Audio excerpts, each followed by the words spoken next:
Gostaria de convidar você, nesta hora, a abrir a Bíblia Sagrada, se você a possui no seu lar. Se não a possui, não tem problema, porque a fé ela vem pelo ouvir e ela vem pelo ouvir da palavra de Deus. Gostaria de ler um texto bíblico numa epístola de Paulo que se encontra na sua carta aos Filipenses, no capítulo de número 4, a partir do versículo de número 21 até o versículo de número 23, que nos diz a palavra do Senhor. Saudai cada um dos santos em Cristo Jesus. Os irmãos que se acham comigo vos saúdam. Todos os santos vos saúdam, especialmente os da casa de César. A graça do Senhor Jesus Cristo seja com o vosso espírito. Amém. Gostaria de, neste momento, analisar com você este texto bíblico. Hoje é um especial, um culto de ensino, e gostaria de trabalhar algumas verdades acerca deste texto juntamente com você, que se encontra na carta de Paulo aos Filipenses. Filipenses, no capítulo de número 4, quando Paulo, ele, na sua doxologia final, na sua saudação final, quando ele dá as suas últimas orientações, ele fala desta temática tão gloriosa sobre os santos que haviam na casa de César. E é exatamente dentro disso que eu quero estar trabalhando com você aqui nessa noite. Para que nós possamos entender melhor, quando Paulo escreve esta carta, Paulo, neste momento, ele já se encontrava preso. Paulo foi um grande homem de Deus, um bandeirante do evangelho, um grande missionário que pregou o evangelho de uma forma extraordinária, seminou o evangelho de Cristo, muitas pessoas foram alcançadas pelo poder regenerador deste evangelho. E no capítulo 4, a partir do versículo 21 até o versículo de número 23, Paulo, ele dá a sua saudação de uma forma toda especial. Mas neste momento, Paulo, ele estava preso, ele estava algemado. E quando nós olhamos a nível de introdução, nós aprendemos algumas verdades aqui. Os planos humanos, muitas das vezes, eles podem até ser frustrados. Às vezes nos programamos, nós traçamos metas e objetivos, e no decorrer da nossa vida acabamos causando determinadas circunstâncias que nos frustram. Mas os planos de Deus, eles jamais serão frustrados. Os planos do Senhor jamais serão frustrados. Paulo, neste presente momento, ele planejava, ele tinha em mente em chegar em Roma para ministrar àquela igreja que lá se encontrava, aos irmãos que lá estavam. Dali, Paulo também pretendia ser enviado até a Espanha, mas ele chegou algemado, preso em Roma. Em cadeias ele chegou em Roma. E a sua prisão, a prisão de Paulo, no entretanto, ela não frustrou os planos de Deus. Existem muitas coisas que nos acontecem no decorrer da nossa trajetória, da nossa vida, que na nossa ótica humana, na nossa perspectiva humana, nos causa até um determinado desconforto. Mas Deus, ele sempre permanece no controle de todas as coisas. Nada acaba frustrando Deus. Olhando para esse texto, nós vamos entender que Paulo, compreendendo esta verdade, Paulo, entendendo isso, ele declarou que, em virtude da sua prisão em Roma, 3 coisas extraordinárias aconteceram. Ele vê o lado positivo do que está acontecendo. Primeira coisa que ele percebe é que a igreja, ela foi encorajada a pregar o evangelho. Paulo estava preso, estava em cadeias, a igreja foi encorajada a pregar. Segunda coisa que acontece é que os membros da guarda pretoriana, os que estavam naquele local, toda a soldadela, a elite do imperador, tornou conhecida as cadeias em Cristo por causa da liberdade restringida de Paulo. Aquelas pessoas foram alcançadas pelo evangelho. Terceira grande verdade que nós vamos observar nesta carta de Paulo, que quando ele estava preso, as cartas às igrejas de Éfeso, Filipos, Colossos, e ainda ele escreveu uma carta a Filemon. Ele escreveu tudo isso quando estava preso. Essas joias preciosas são textos canônicos especiais e abençoadores para nós, para o povo de Deus, para as vidas, para as famílias, ao decorrer dos séculos. E muitas pessoas têm sido alcançadas e abençoadas através dessas cartas. No final da sua carta aos Filipenses, é o que nós lemos, este texto em apreço, nós vamos ver que Paulo ele faz a sua saudação sucinta e menciona os santos da casa de César. E esta informação, né, ela enseja-nos algumas preciosas lições. Podemos extrair algumas preciosas lições.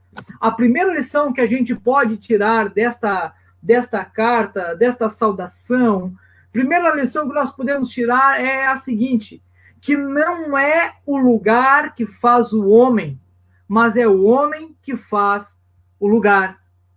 Pensa bem, Paulo, neste momento, ele não estava livre como ele planejava fazer a obra de Deus. Ele gostaria de estar livre, pregando o evangelho, propagando o Cristo, anunciando o reino, mas mesmo preso, porém, ele entendeu que o plano de Deus estava em curso. Deus continuava trabalhando. Paulo entendia, eu estou preso em algemas por amor a Deus, por amor à palavra, por amor ao reino. Mas ele sabia que os planos de Deus ainda estavam em curso. Os projetos, os desígnios de Deus ainda estavam em curso. E é por isso, porém, que sempre com Paulo ele compreendeu que ele era um embaixador de Cristo em cadeias. Ele era um prisioneiro de Cristo.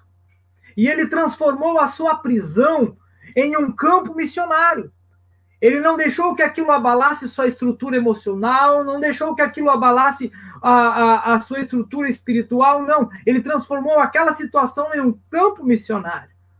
Então, naquele tempo que ele permaneceu preso em Roma, em sua primeira prisão, por estar algemado a um soldado de 3 turnos, a cada turno era realizado esse revezamento. Paulo estava algemado a um soldado durante os 3 turnos, sempre marcação cerrada, alguém vigiando, cuidando, e tudo isso durante 2 anos. Então, durante esses 2 anos, Paulo sempre algemado a esses soldados de 3 turnos, ele evangelizou toda a guarda pretoriana e a guarda da escolta do imperador romano. Tudo isso estando preso, estando algemado. Para que você tenha ideia, era uma margem de 16 mil soldados e de mais alta patente do império. Agora analisa comigo, se Paulo não tivesse preso, se Paulo tivesse solto, jamais ele teria alcançado essa elite militar de Roma. Então, as situações, as circunstâncias que nos sobrevêm, que tudo compurge para que o nome do Senhor seja glorificado na minha vida, na tua vida, no meu lar, no teu lar e nas nossas famílias. Deus sempre permanece no controle.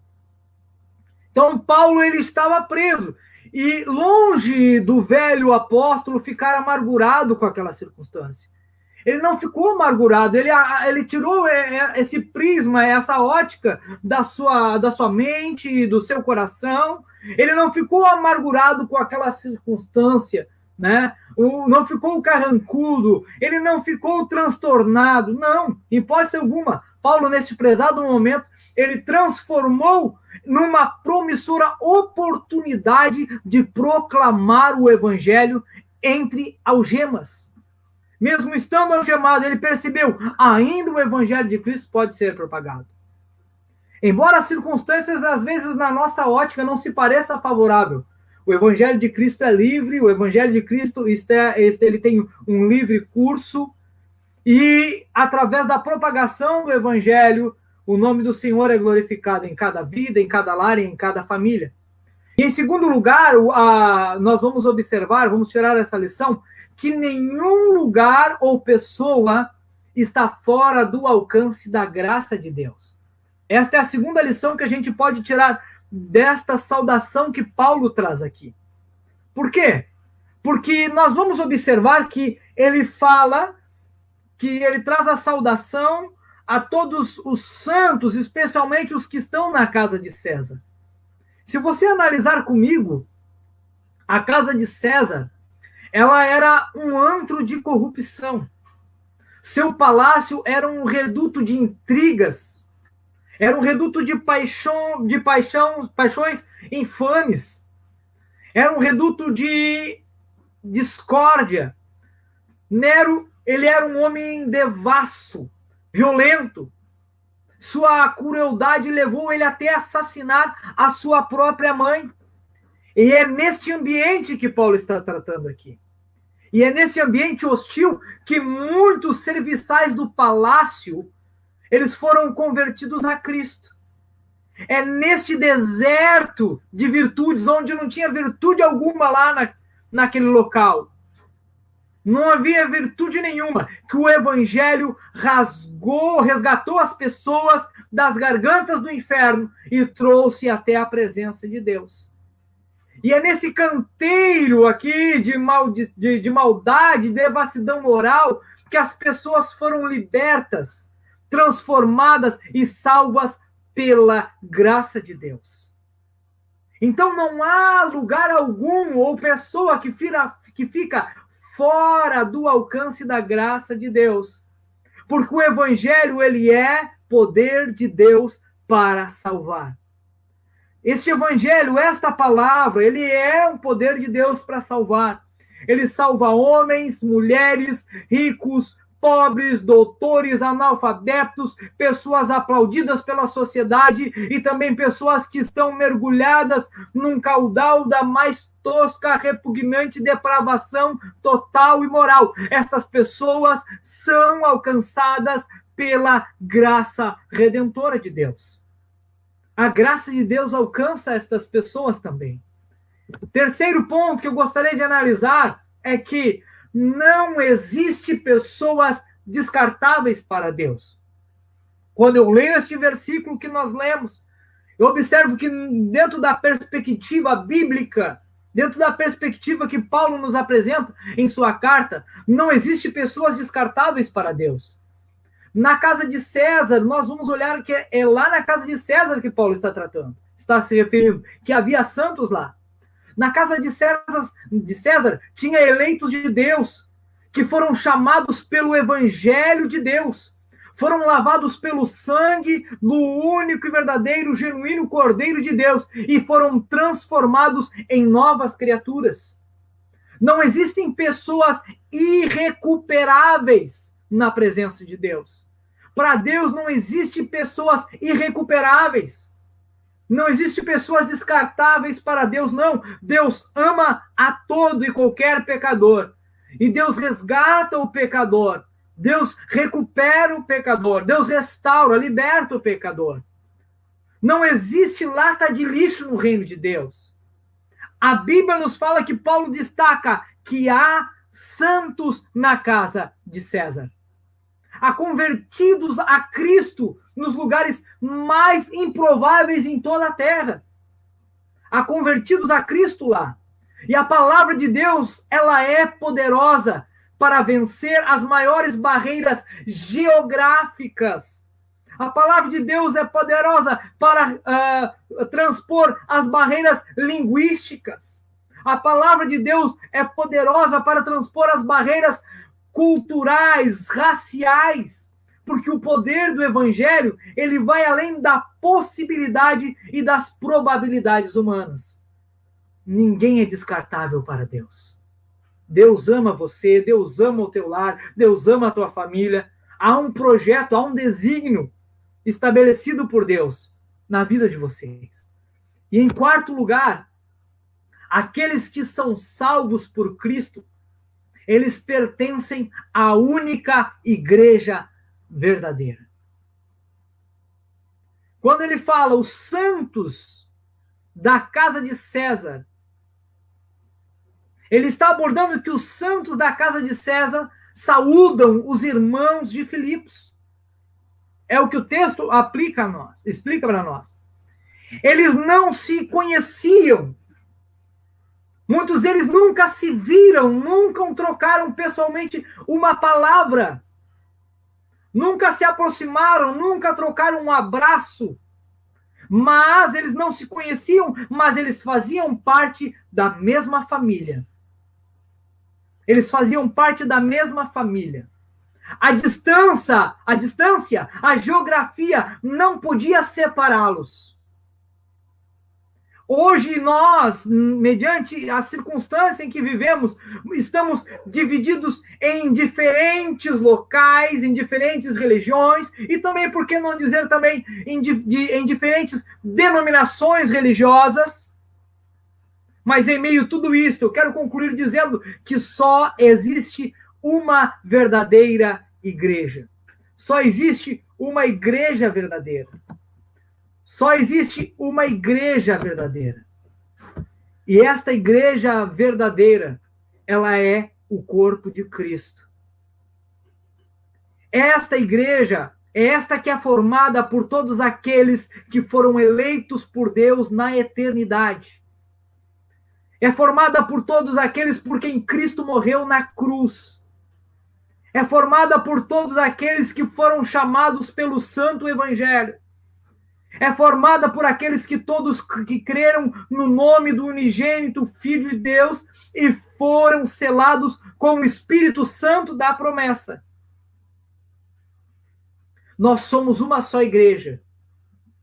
Nós somos um só rebanho. Nós somos um só corpo. Nós somos a igreja de Cristo. Nós somos os santos. Nós somos os salvos.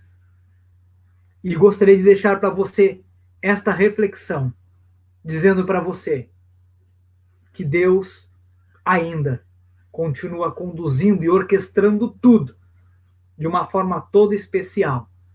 E gostaria de deixar esta palavra para a sua reflexão, para que Deus venha tocar de uma forma toda especial, abençoando você, sua família, seu lar, para que o nome do Senhor Jesus Cristo seja glorificado.